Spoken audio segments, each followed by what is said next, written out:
Okay, so this is a review for learning visual question answering by bootstrapping heart attention. What's the meaning of background?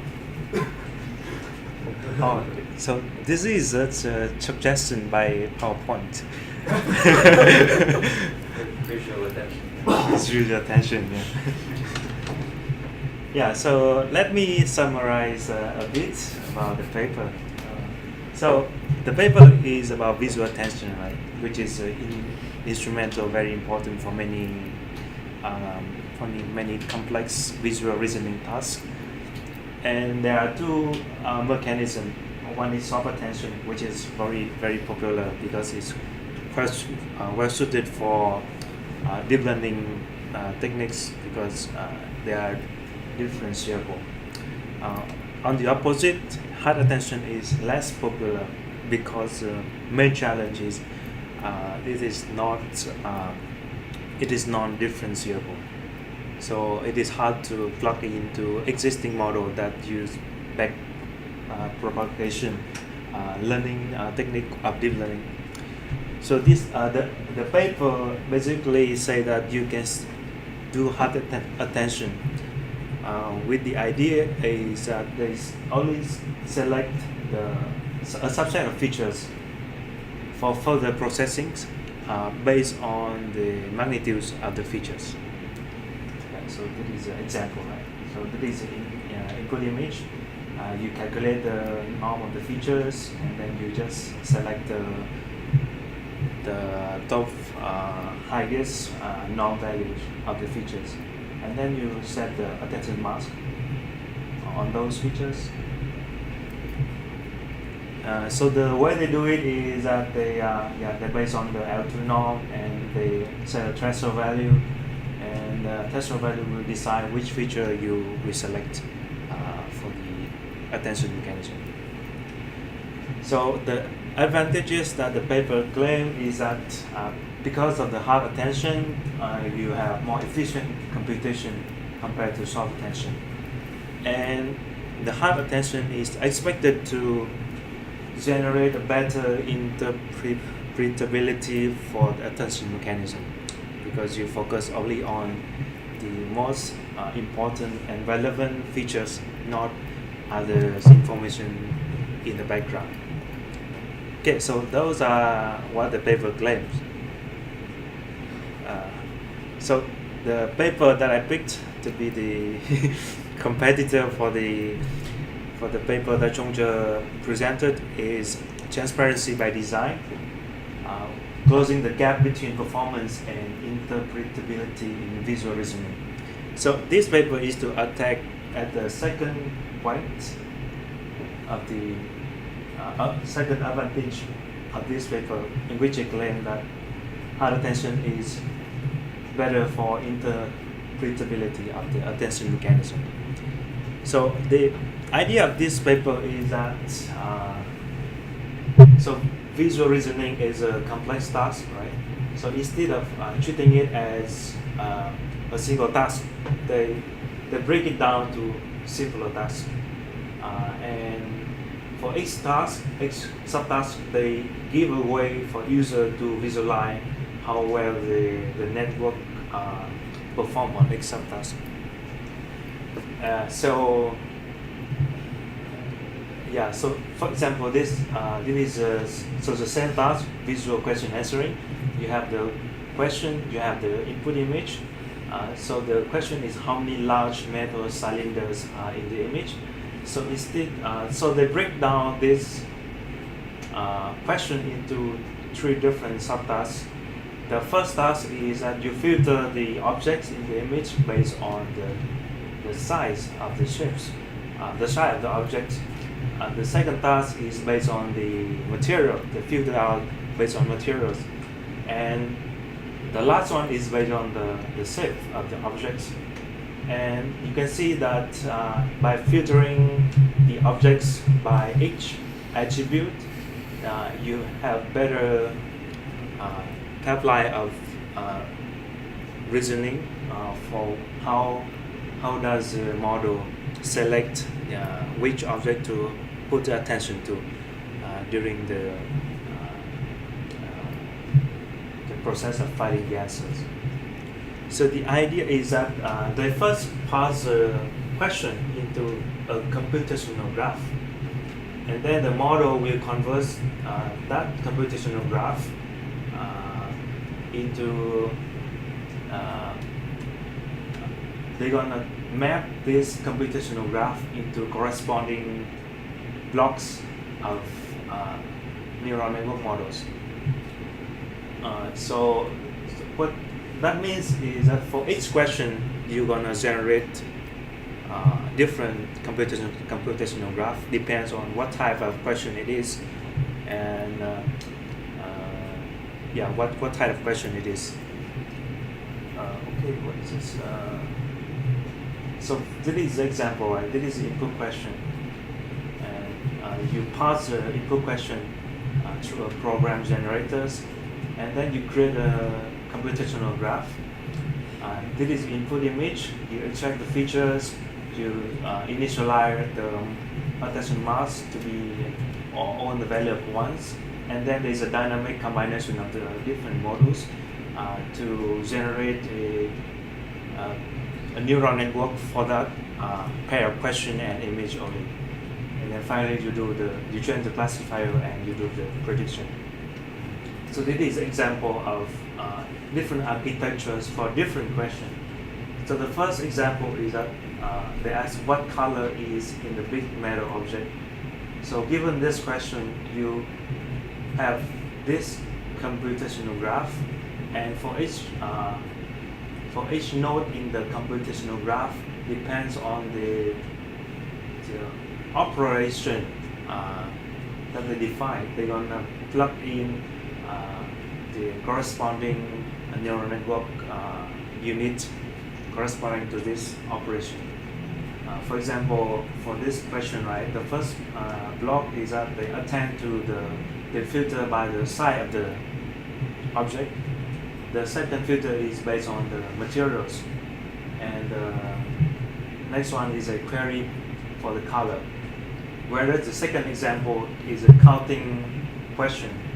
Then what they attend to is they attend to the color and the materials, and because these two attributes are equal, so then the next block is AND block, in which they merge these two, the output of these two blocks together, and then if they do the prediction.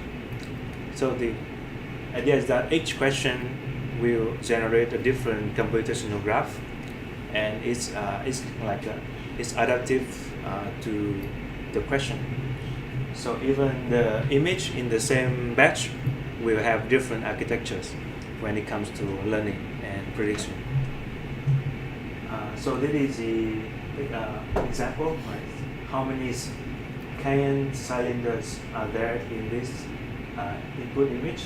So first they filter by the color, and then later they filter by the shape, and then the output is 2. So by the cylinders, by the cayenne color, then you have 3 objects, and after these 3 objects, you filter out by the shape. Then you have 2 remaining objects. So you can see that with this mechanism, you can interpret how the color filter works, whether it works well or not, and then you can also monitor whether the filter by shape also working well or not. It's easier to debug, and also for better understanding of how model works. So so this table you saw on Chong Cho's presentation. So this is the model. The name is TBD. So actually, they show some are better, some are a little slightly worse as compared to high attention network. But I think overall we can see better performance, right? 99.6, 99.5. But the overall one is better. Okay, so okay, that's all about the paper.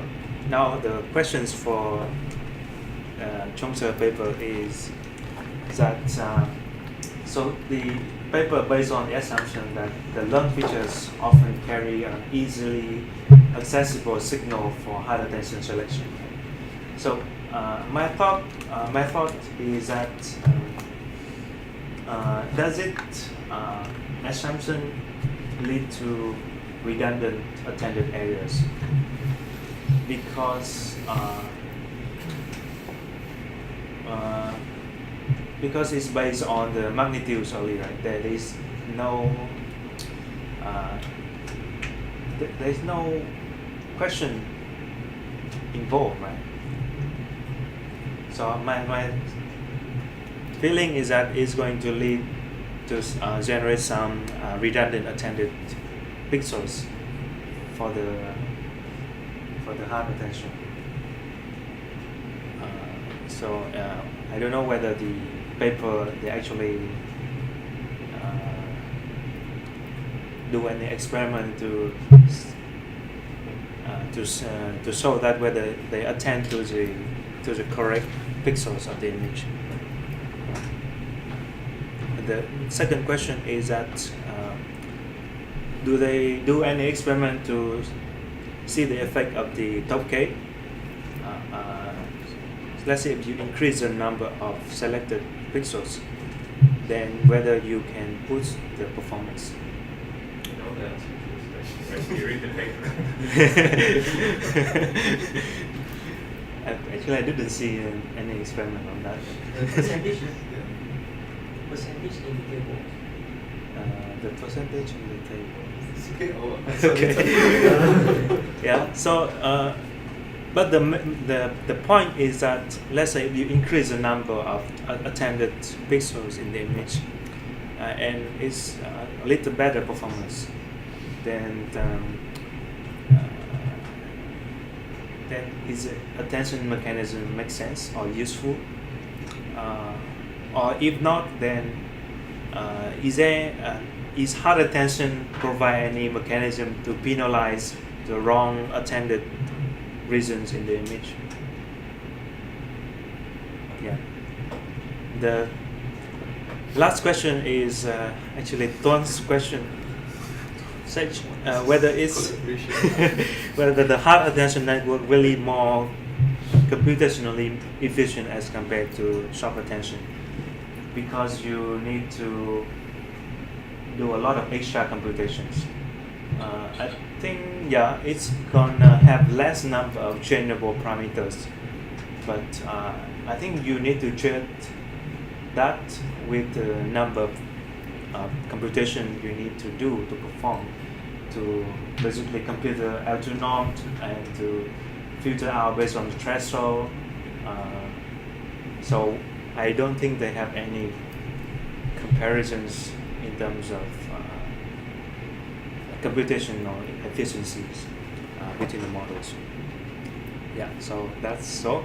Thank you. We have a bit of time for questions. Question for him. Yes. Okay. I have a question. Yeah. Could you go back to the program? Actually, I think the paper you present, Yeah. the baseline, very strongly dependent on the question parser, right? Yes. You mean that if your question parser is not doing well, Yeah. you mean that you cannot get an efficient, appropriate computational graph. So Correct, you mean that yes. it can lead to some wrong prediction or wrong attention. Yeah. Right. Yeah. So here is somehow it's maybe they, let's say they cannot to detect that blue is equivalent to set emotion, or blue is the color, right? Yeah. So you mean that here somehow I guess maybe they use some manually label or manually attention thing. Yeah. So they say that the model that converts the question into the computational graph is from this paper. So I think I think they borrow some advance in the NLP community. Is it learning? I mean the question puzzle, is it related to dependency puzzle? Yeah, I'm not sure. They have some advantage in the data set. So the data set is synthetic, right? So the questions are all phrased similarly. Yeah. So for this one it works, but if you have like a real world questions, then it might not work as well. Right. Maybe it's a practical problem. Each template you have special Yeah. network for that. If for the practical problem or data set, I think it's not applicable. But the idea is interesting, right? Because the question is different types of question. You need to have different treatment.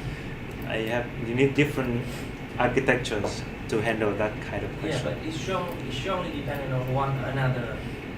The output of another component. So I think it's limit the abilities of this model. It's so the I think because of that, Yeah. that's part because they have some gradual parser, gradual. Yeah. So it's maybe better than him because him they put the whole sentence and they encode the whole sentence to get embedded. So you can got some noise or some character. So not really fair.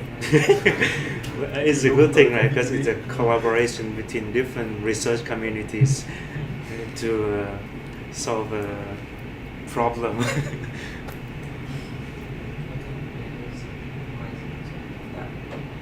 At least you seem to have questions. I mean, you mentioned about this hard retention, which is not differentiable. Yeah. So how do they deal with it in practice?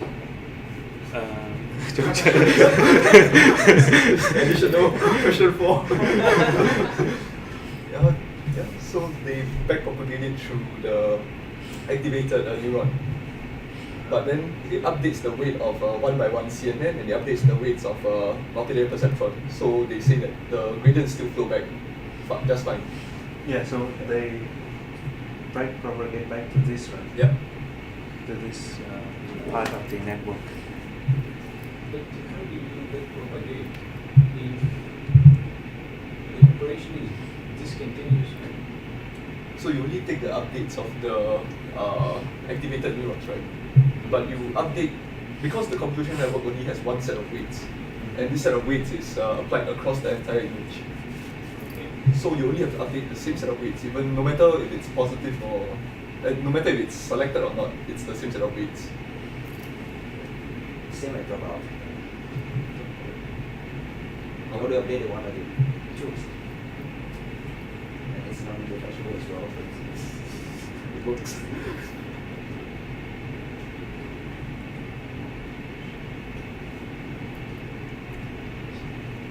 Rebuttal? Yeah.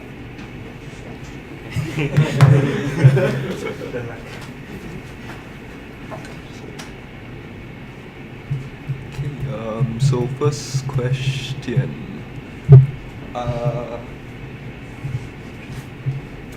Okay, so I agree. When we looked at the qualitative analysis, right, we can see that there are actually some regions that are not relevant to the question, but then they are still highlighted. So yes, the point about hard attention is that it's not about choosing only the specific regions that are important.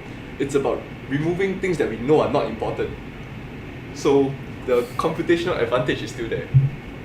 Even though I might have redundant attended areas, but I'm still removing the unattended areas. So I'm still getting a bit of a speed up from not looking at those areas.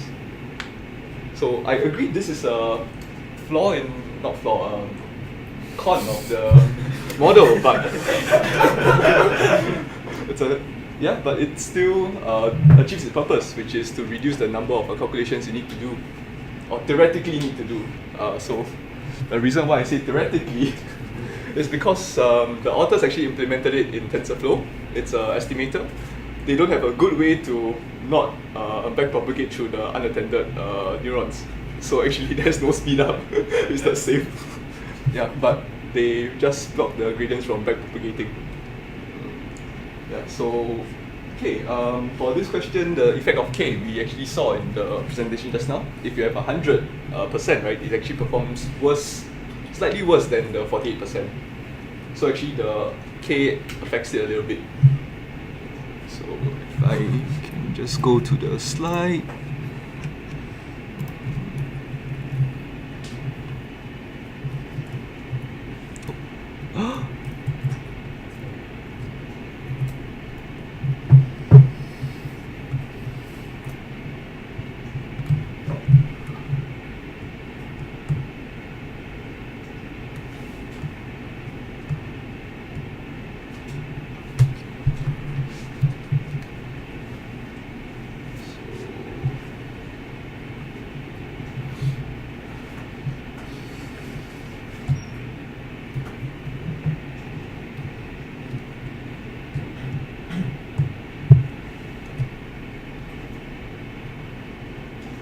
So over here, you can see that if you have 100% of attended, so this is essentially the same as attending to all the K. The K is 100%, right?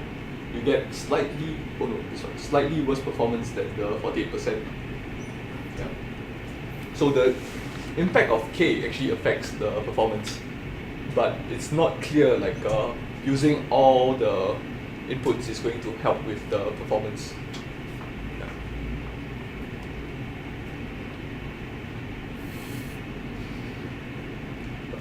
What's the answer? Does it improve or not? It improves. There's a trend. So like 16%, you get this. 32, you get a slight improvement. 48, you get an improvement. 100, you get a slight drop. Okay, so that means removing the irrelevant stuff supposedly helps. Supposedly. Maybe 35 higher. Okay. Can you go to the can you show me the other slides again? The adaptive one? So they can reproduce. So how do they reproduce the 25%? If the threshold is the same, what is the difference? Oh, the sum and the pairwise. Yeah. This affects the M. And this percentage is based on, so they average this across all the... So they calculated this after the training was completed. All the training is completed. So that means that if I get 32%, which is above the uniform, then this the same 32% will be in the top K, right? Might not be. Why not?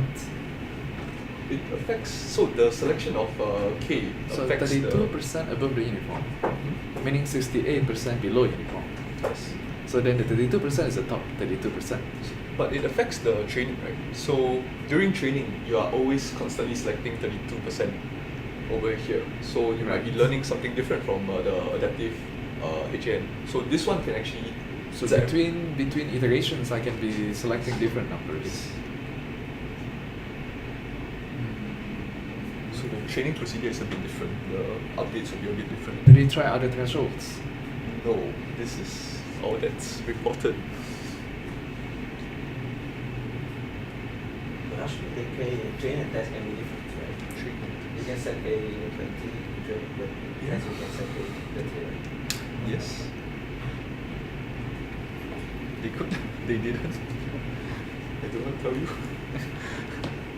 Okay, so back to the rebuttal. Okay, is there any way to penalize the network for attending to redundant regions? No, because to do that you need to know which are the redundant regions, right? So I don't see a way to penalize it. But you can put a cost to how many you use, right? So that would be part of the tau, right? If you are part of the tau, yeah. Yeah. So if you increase tau, that would just increase the cost. With the new case, you also Reduce K, yeah. also. No, but K is going to just be No, fixed. but, I mean, So you can have adaptive you K. only allow Yeah. Which is tau. Which is tau. Is it the same as tau? Because I don't think it can reduce the redundant expression. Like, I think it's the same problem with the short attention, right? Short attention, they have some case that they point to some non-relevant, irrelevant areas. I think this is the problem of attention, not half or short. You can allow me to use up to 32%, but I can choose to use less. But that's the same as having tau and the limit, right? How is that the same as having tau? I set tau, and then I say that if your list size is longer than 10, I'm going to truncate it. So once you set the tau, then there is no penalty, right? I can take as many as I want, right? Which could be 50%. So I'm saying a different model. So I could set tau plus k. Tau plus k. Yeah, so I have tau, it gives me a list of 20, I can Yes. truncate it to 10. But how do you know truncate it to 10 or 20 or 30? So that's the k you set, right? If I'm selecting just top 10. But you're saying that for different images, maybe you have a different k. Then how do you select the k? No, the K is fixed, right? Yeah. For all images. One model, one K. Yeah, so that's what you're saying. Is there a way Yeah, to which is penalize you redundancy? reduce the value of K, so you allow the model to take like only 5%. Yeah, but in that case, then the same k applies to all images. Yes. What if some images need more k than others? Then they don't, because the desired model uses the same K for all images. Yeah, but we are trying to discuss how do you penalize it. Yeah.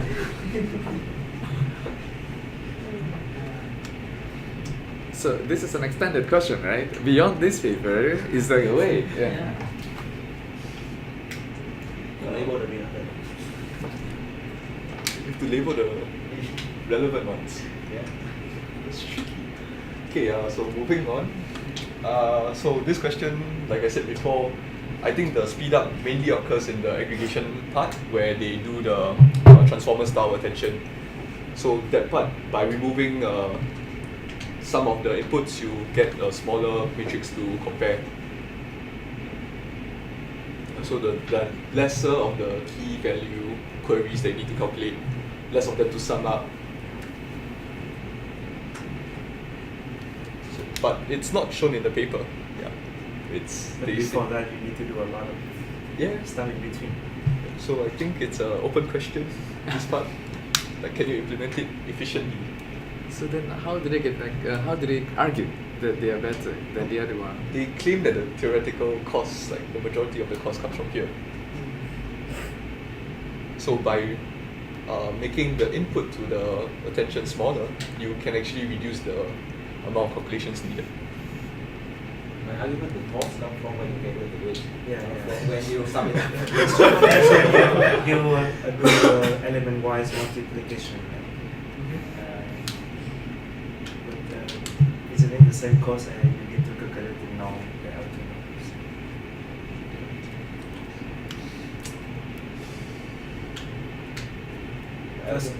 Do you think that the network will create a game in which different areas of the image will try to compete to get higher L2 norms so that they can be selected?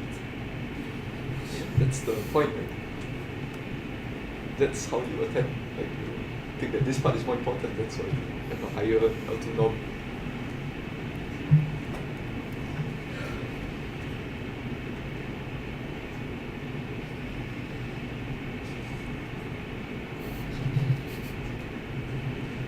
So, any other?